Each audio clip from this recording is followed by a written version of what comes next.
이제 오늘의 마지막 이야기까지 오기까지 쉽지 않았습니다.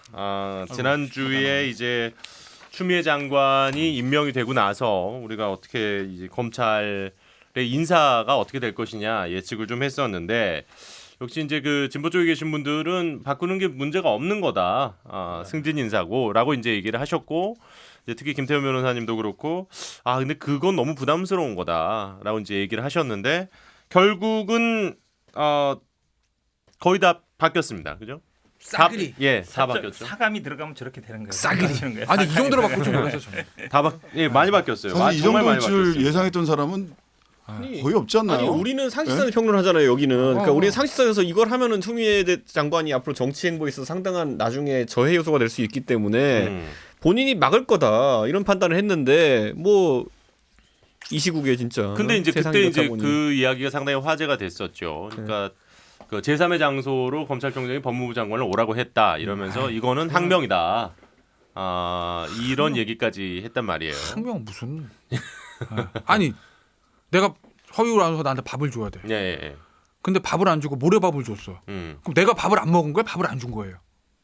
그렇게 보시는 거예요. 그러니까 인사 안을 그러니까 보면 이제 약간 이제 이것도 진실 게임 들어가는 건데 왜냐면 또 뭐 조선일보 보도를 제가 인용하면 또 뭐 어떻게 아냐 뭐 이러니까 아니 검찰에서 인사안을 계속 달라고 그랬다는 거 아니에요. 예. 근데 무슨 뭐 검찰 과장 보낸다 없다 그러다가 뭐 청와대에 있으니까 청와대 가서 찾아봐라면서 뺑뺑 돌린 거잖아요. 그죠?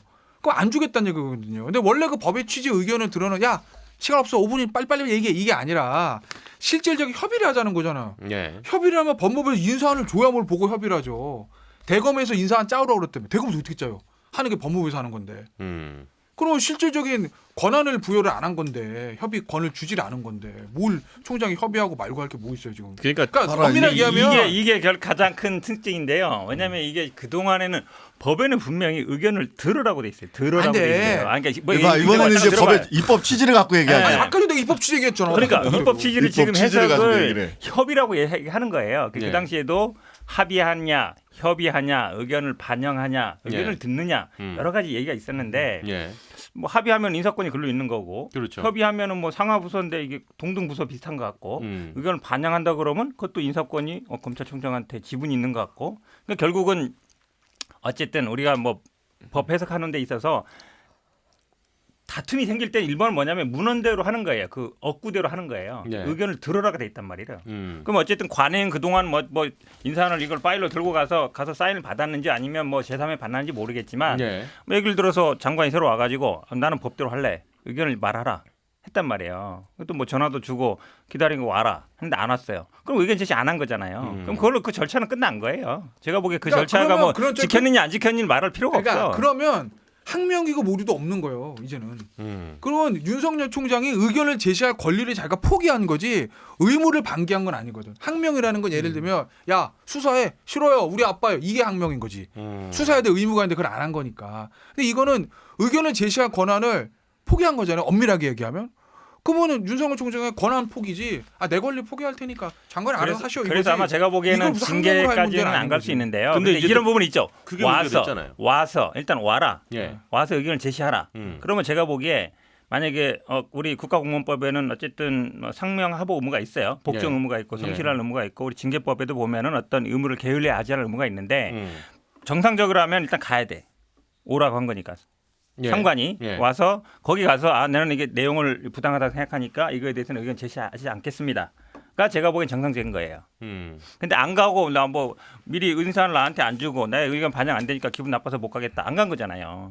약간 제가 보기에 문제는 있죠. 근데 아니, 이걸 가지고 징계까지 할지는 제가 보기에 좀 제가 봤을 땐 이런 게 있어요. 그 협의라는 거를 저희도 이제 보면 제가 한 반년 가까이 이제 손학규 대표랑 저희 이제 최고위원들이랑 싸웠는데 오랜만에 예. 보세요. 자, 저희도 당원 단계 보면 다 있어요. 인사는 누구 협의를 통해 가지고 최고위원회 협의를 통해서 결정한다 이런 게 돼 네. 있어요. 자, 아니면 언제 들어서 결정한다 이런 게 있어요.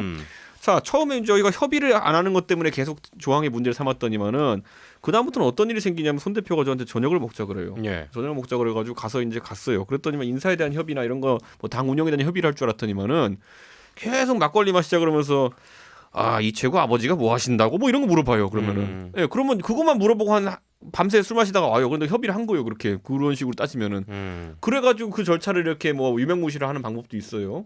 저는 이런 걸 얘기한 게 뭐냐면은 사실 아까 윤석열 총장 입장에서는 뭐 30분 전에 와라 아니면 뭐 6시간 전에 와라 이런 것들이 상당히 요식행위성으로 받아들였을 것이고 무엇보다 답정너인 상태라고 판단했을 거예요. 답은 정해졌으니까 너는 그냥 와가지고 나랑 얘기만 하면 돼 뭐 이런 거 있잖아요 보면은.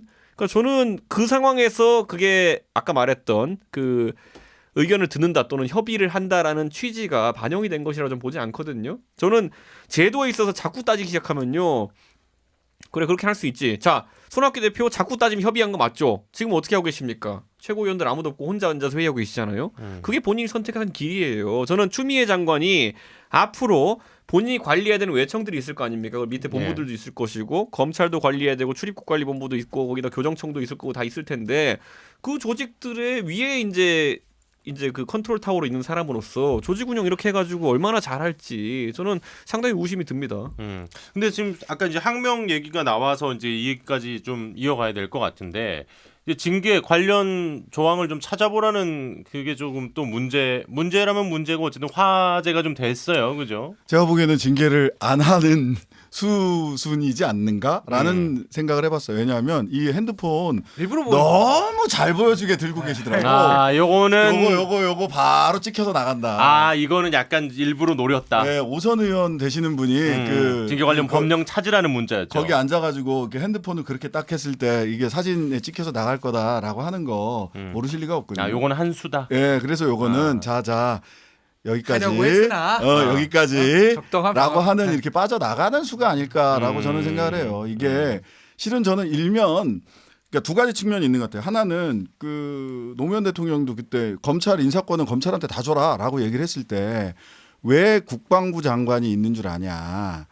그리고 왜 법무부 장관이 있는 줄 아냐. 왜냐하면 거기는 국가가 공인한 폭력 조직이란 말이에요. 말을 하자면 국가 폭력을 전담하고 있는 예. 이게 뭐 폭력을 나쁜 의미로서가 아니라 어쨌든 간에 아니, 어쨌든 힘센 조직이에요. 공권력이죠. 예, 공권력이 강한 그러니까 곳이죠. 거기에 예. 문민 통제를 가하지 않으면 이 힘이 너무 세진다라고 하는 게 정부조직법에 다 반영돼 있는 거예요. 그게. 그러니까 문민 통제를 지금까지 그 뭐 하나의 숙청 뭐 등등하면서 군에 대한 문민 통제가 굉장히 확실해졌다면 검찰에 대해서도 문민 통제를 확실히 해야 된다라고 하는 취지가 하나가 있는 거죠.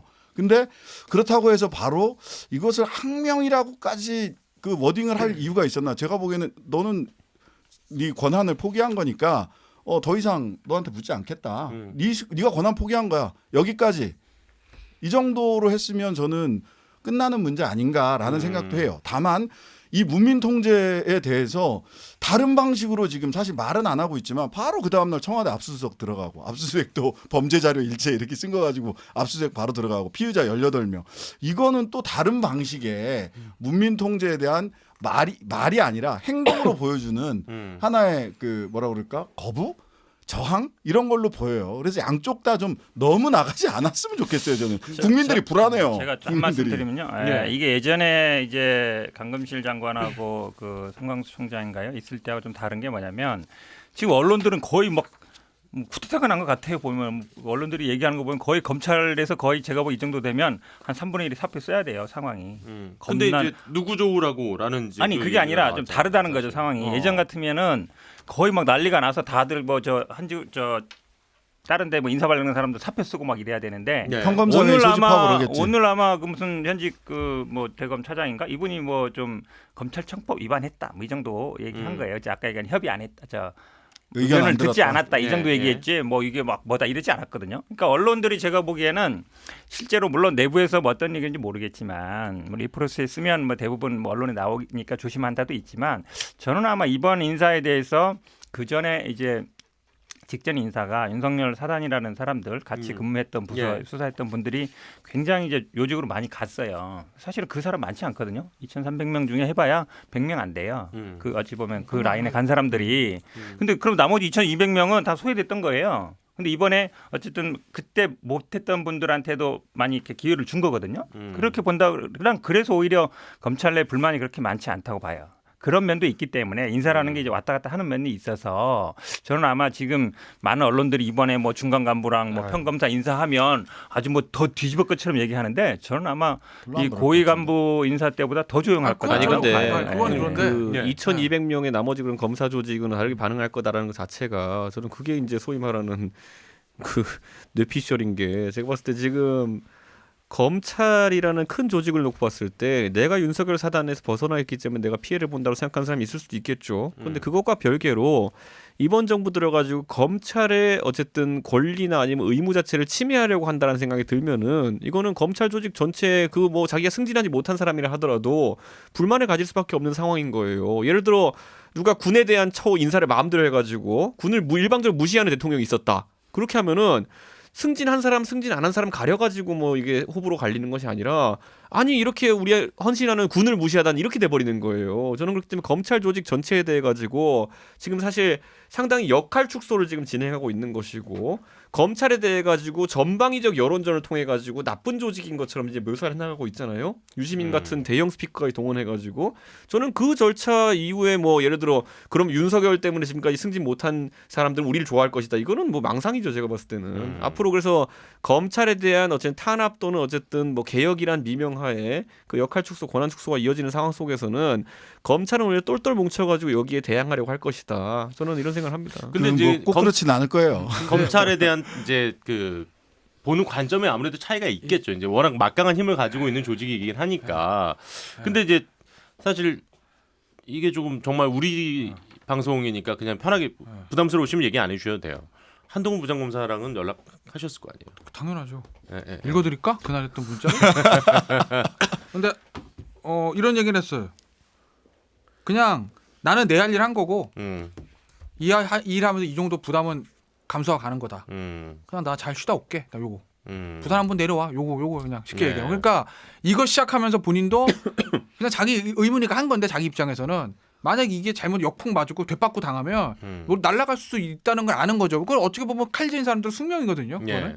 그러니까 뭐 그렇게는 얘기를 했고 뭐 담담하게 내려간 거죠. 뭐 사표 내고 그럴 생각 전혀 없고. 예. 예. 그리고 뭐 두 번째 팀 해체라서 이 네. 두 번째는 더 담담하게 두 번째가 두 번째 팀 해체다. 말하자면 윤석열 사단이 팀 댓글 해체? 수사할 때 아, 말하자면 그때도 한번 네. 팀 해체를 한번 네. 당했고 이번에 두 네. 번째 팀 해체라 더 담담하게 뭐 담담하게 대응하고 갔다 있는 것 왔어요. 같아요. 제가 앞에서 그 얘기했던 건 뭐냐면 사실은 이제 언론에서 굉장히 지금 뭐 굉장히 뭐 내부가 큰일 난 것 같은 얘기하지만 실제로는 별로 그렇지 않다는 거예요. 저희도 주변에 물어보면. 그리고 지금 권한 축소라는 게 어찌 보면 이게 적응을 해야 돼요. 지금 법은 막 바뀌고 있거든요. 예. 공수처법, 검경수사법 핵심은 하나예요. 검찰의 권한을 분산하는 거예요. 빼는 그렇죠. 거거든요. 그렇죠. 결론적으로 그거예요. 근데 그게 하루아침에 안 됩니다.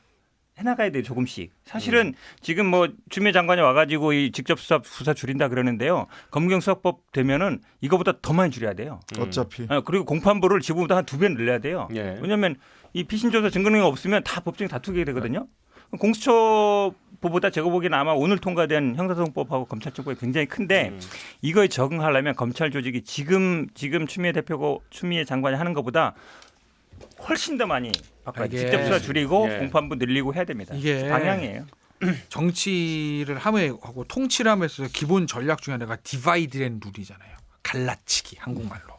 선거할 때 가진 자와 못 가진 자 이렇게 이게 사실 네. 효과적이 솔직히 말하면 못 가진 자가 더 많으니까 수적으로는 검찰도 갈라치기 하는 거 지금 특수부 출신의 귀족 엘리트 검사 형사부 하는 평검사들 수가 어디가 수자가 훨씬 많아요. 예. 그러니까 저 근태경님 말한 거 저도 동의해. 별로 동의하지 않을까. 왜 지금 그날 검찰 인사했을 때 보도자료 보면 결국 뭐냐면 형사부 우대하겠다는 거거든요. 예. 특수부 작살 내겠다는 거예요. 실제로 그렇게 해왔고 인사가 앞으로도 지금 오늘도 보면 저 직접 수사소 폐지, 뭐 형사부 공판부 늘린다는 게 수많은 이 꽃길을 걷지 못했던 형사부 검사들을 우대하고 소위 꽃길만 걸었던 솔직히 저 친구 한동훈 꽃길 많이 걸었거든. 거길 버리겠다는 거예요. 숫자로 뭐 어디가 많아? 형사부 많아.